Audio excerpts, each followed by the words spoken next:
दोस्तों, मैं कहानीबाज रश्मि और आप सुन रहे हैं महाभारत सीरीज। क्या आप जानते हैं कि कौरवों और पांडवों के गुरु कृपाचार्य का जन्म अपनी मां के गर्भ से नहीं बल्कि अपने पिता के वीर्य यानी सीमन से सरकंडों के बीच में हुआ था। तो आइए सुनाती हूँ यह अद्भुत स्टोरी। एक बहुत महान तपस्वी और धनुर्धर ऋषि थे जिनका नाम था शरद्वान। ऋषि शरद्वान लंबे समय से तपस्या में लीन थे। यह देखकर देवताओं के राजा इंद्र को डर सताने लगा कि ऋषि शरद्वान अपनी तपस्या से कहीं उनकी स्वर्ग को ही ना उनसे छीन ले। तो इसी डर से इंद्र ने ऋषि की तपस्या को भंग करने के लिए एक बहुत सुंदर सी अप्सरा को उनके सामने भेजा।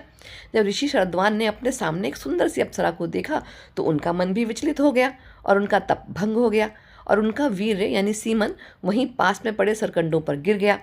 ऋषि शरद्वान तो फिर वहाँ से चले गए, लेकिन बाद में उनके उसी सीमन से दो छोटे छोटे बच्चों का जन्म हुआ। ये दोनों छोटे छोटे से बच्चे सरकंडों के बीच पड़े हुए थे। कुछ समय बाद राजा शांतनु उधर से गुजरे। जब उन्होंने देखा कि दो छोटे छोटे से बच्चे सरकंडों के बीच पड़े हुए हैं तो उन्होंने उन पर दया आ गई और उन्होंने उन्हें उठा लिया और अपने साथ हस्तिनापुर ले आए। वे खुद पिता के रूप में फिर उनका पालन पोषण करने लगे।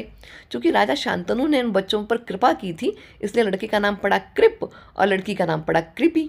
यही कृप बड़े होकर बने महान गुरु कृपाचार्य, जिन्होंने हस्तिनापुर के राजकुमारों कौरवों और पांडवों को शस्त्र और शास्त्र की शिक्षा दी।